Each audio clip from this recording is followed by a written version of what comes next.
Lula, para a gente iniciar a nossa conversa, eu dei uma pequena biografia tua, mas queria que você contasse mais da tua vida, quando você era garoto, enfim, um pouco das suas reminiscências para o telespectador te conhecer melhor. Sempre é difícil a gente falar da vida da gente, porque existe muita coisa que a gente deixa passar, né? Quer dizer, minha mãe foi obrigada a vir para São Paulo em 1950, 51 mais ou menos, porque meu pai tinha vindo em 45 e a situação estava difícil. Ela trabalhava na roça para sustentar 8 filhos. E ela foi obrigada a vir para São Paulo, morar na cidade de Santos, porque a situação não estava dando. Em Santos, meus irmãos, quase todos menores, trabalhavam. Eu ajudava, junto com meu irmão, o Frechico, a vender tapioca, a vender laranja, a vender sardinha, a vender amendoim.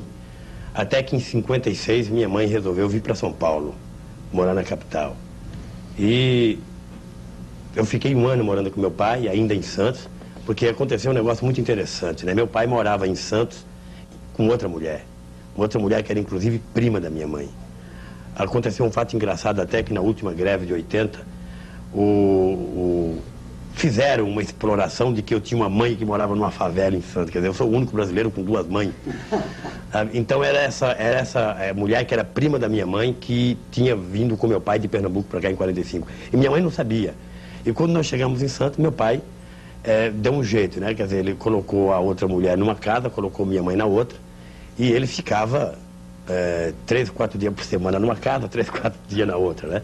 Ele trabalhava no armazém de café, carregando aquele saco de 60 quilos de café. E em 56, minha mãe, um ano depois, minha mãe largou, né? Minha mãe se separou do meu pai porque não dava mais. Quer dizer, o tratamento dado à outra era melhor do que o tratamento dado a ela, né? Isso foi duro para vocês, com o filho? Foi muito ruim. Quer dizer, foi um período que eu não gosto de lembrar, porque às vezes a gente é obrigado a ser duro com o próprio pai da gente, né? Mas aí minha mãe se separou, a gente ficou uns 3 anos morando sozinho, separado com meu pai, e meus irmãos tentaram vir para a capital. Viemos para São Paulo em 56, todo mundo arrumou emprego, né? Eu fui trabalhar de ajudante de tintureiro, nessa altura já com 10 anos de idade mais ou menos. Trabalhava de tintureiro de tarde, de manhã eu estava na escola primária. Em 59, aí eu comecei a trabalhar no escritório, né? Comecei a trabalhar na fábrica Armazém Gerais Colômbia. Fiquei até 1960, quando eu pedi a conta para ir para uma fábrica que ia me mandar para o Senai. Aí eu comecei a aprender a profissão de torneiro mecânico, em 1960. Em 63 eu tirei o diploma e pedi demissão da empresa porque eu me formei, eu queria aumento de salário e o patrão dizia que não ia me dar aumento porque eu tinha que retribuir o dinheiro que ele tinha gasto comigo no Senai. E acontece que eu estudava 5 meses e trabalhava 7. Então, na verdade, eu tinha pago o meu estudo com o meu trabalho, ganhando salário de menor. E eu pedi a conta e comecei, trabalhei mais na Metalúrgica Independência, onde a fábrica que eu perdi esse dedo, numa prensa. Em 1966, eu arrumei emprego na Villares. E aí eu comecei até 1968, sem nenhuma atividade sindical, somente a partir daí é que eu entro no sindicato. Agora, quando é que nasce, segundo você, a tua consciência política? A minha consciência política nasceu já no sindicato, porque a verdade é que eu fui para o sindicato assim, como muitos dirigentes sindicais vão hoje, né, sem nenhuma informação. Quer dizer, você é convidado a participar. No caso meu, eu tinha um irmão, esse meu irmão, o Frechico, que era o ativista sindical. Era ele que tinha uma militância sindical em São Paulo e em São Bernardo. Ele é mais velho? Ele é mais velho do que eu. E esse meu irmão foi convidado para ser diretor do sindicato. Ele não pôde ser diretor porque já tinha um diretor na fábrica dele. Então ele informou a diretoria, que inclusive era o companheiro Afonso Monteiro da Cruz, que foi o presidente da junta governativa escolhido aí pelo Murilo Macedo. O companheiro Afonso me convenceu a entrar no sindicato. Quantos anos você tinha? Tinha 23 anos. Quer dizer, houve um problema sério, inclusive, né? Porque naquele tempo a questão sindical era muito mais difícil do que é hoje, né? Isso foi mais ou menos em agosto de 68. E eu estava com um casamento marcado para maio de 69. E quando minha noiva soube que eu ia entrar no sindicato, ela se propôs a acabar com o casamento. Quer dizer, eu não vou casar porque dizem, na fábrica onde eu trabalho, que ela trabalhava no tecelagem, né? que o dirigente sindical, o cara que entra no sindicato é preso, é mandado embora, é perseguido, não arruma mais emprego e tal. No fundo ela tinha razão, né? Então eu falei, paciência, eu já me comprometi com o pessoal, se tiver que desistir, vamos desistir, né? Mas aí não desistimos, quer dizer, eu casei dia 25 de... Entrei no sindicato, tomei posse dia 24 de abril e dia 25 eu casei, quer dizer, eu vivi apenas 2 anos. E você está fazendo 36 anos terça-feira, né? 36 anos terça-feira. Quer dizer que você Então, comemora aniversário de casamento e aniversário de sindicato? Não, porque Você casou num dia e começou? eu casei praticamente num mês e entrei no outro, no sindicato. Eu entrei no sindicato num mês e um mês depois eu entrei no sindicato. Você acha que então a sua consciência política nasceu quando você tinha 23 anos ou nasceu antes? Com 23 você foi para o sindicato? Não, eu acho que nasceu um pouco depois até. Nasceu quando eu já estava no sindicato. Porque há muita ilusão, né? Quer dizer, quando eu entrei no sindicato eu achava que pelo fato de eu ter uma imunidade, eu acreditava nessa imunidade, eu achava que quando eu entrasse no sindicato eu ia virar a fábrica do avesso, eu ia resolver todos os problemas dos trabalhadores. E aí é que a gente depara com a estrutura sindical. A gente depara com a legislação sindical que não dá essas garantias que pelo menos está no papel. Porque um artigo diz uma coisa, um outro artigo diz outra, quer dizer, contrariando. E aí eu caí na realidade, quer dizer, e eu comecei a tomar consciência política aí. Sabe, por exemplo, a gente percebia que a empresa, ela atendia as reivindicações dos trabalhadores naquilo que não trazia nenhum prejuízo para ela, aquilo que era o mínimo, aquilo que era praticamente obrigação dela fazer, aquilo que já estava em lei, que ela não cumpria. Mas no essencial, quando você discutia a questão salarial, quando você ia discutir as condições de trabalho, não atendia. E foi daí que a gente começou a tomar consciência política. Quantos anos mais você acha que o Brasil vai passar na situação de que um líder sindical que deseja melhores condições de vida, de salário, irá preso? Aí eu acho que ainda, sabe, no Brasil, o problema do Brasil é velho, quer dizer, quando o companheiro Hélio Silva falava da história da criação dos partidos aí, acontece que no Brasil o problema social, desde 1930, sempre foi tratado como uma questão, o problema social sempre foi tratado como uma questão policial. Quer dizer, a questão sindical é tratada nesse país sempre como se fosse uma questão policial. E eu acho que se o movimento sindical e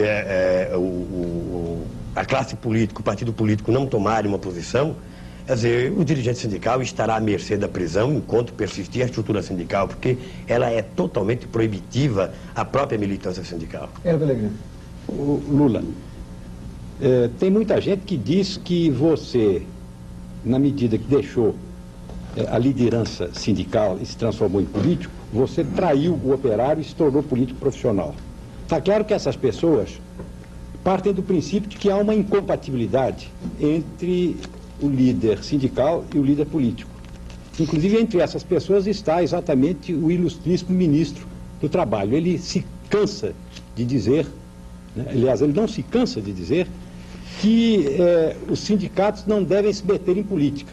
Agora, acontece que a política se mete nos sindicatos, sob forma de intervenção, sob forma da pelegagem, sob forma da prisão dos líderes independentes, de enquadramento dos líderes independentes na Lei de Segurança Nacional, etc, etc, etc.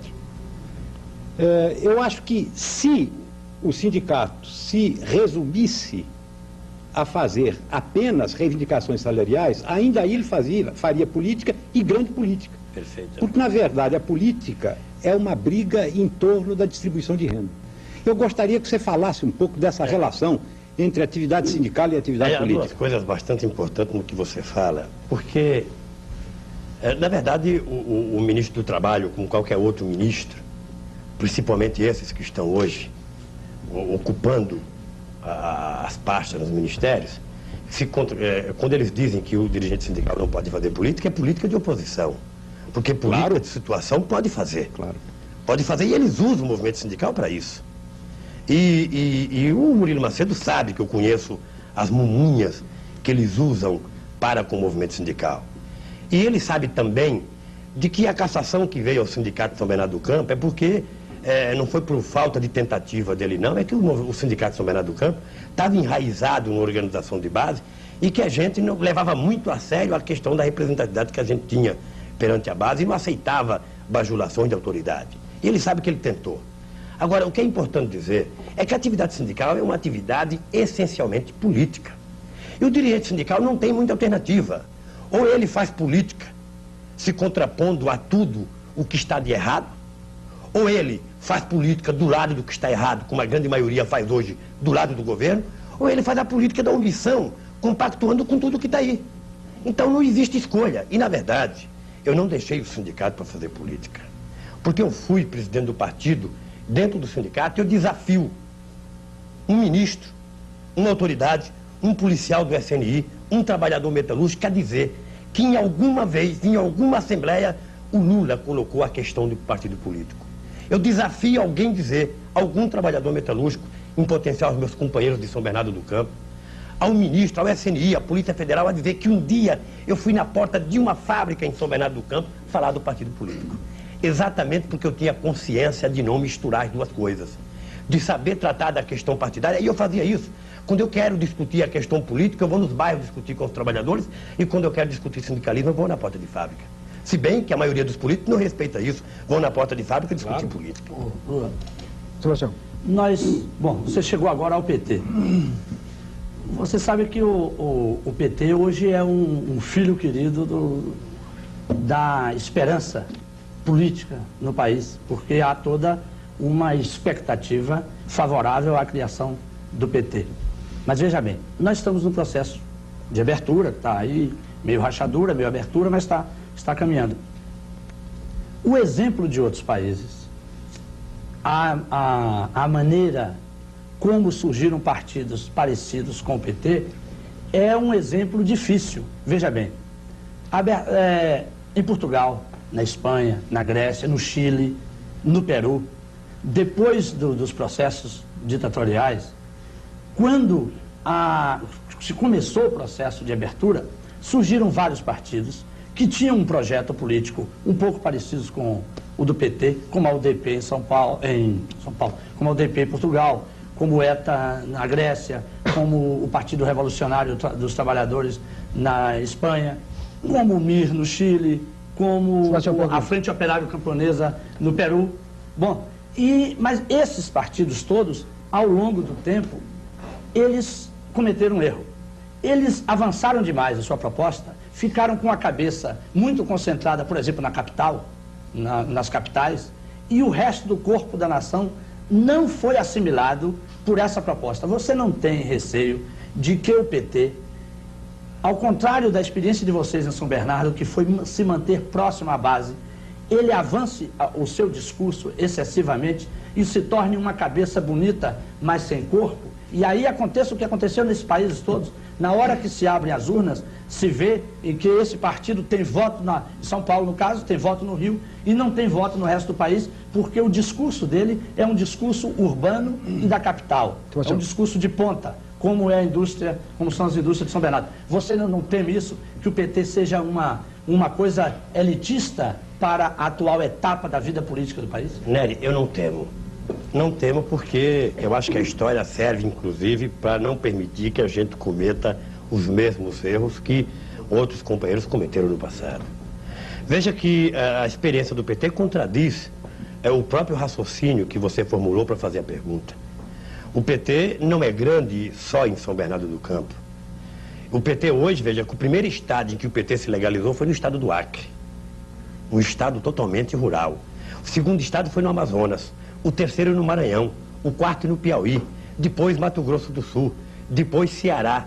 Então veja que hoje a gente tem a preocupação de tentar levantar palavras de ordem comum a todos os trabalhadores. Me preocupa, sim, Nery, me preocupa que de repente a gente começa a fazer discurso distante da capacidade de percepção do próprio povo.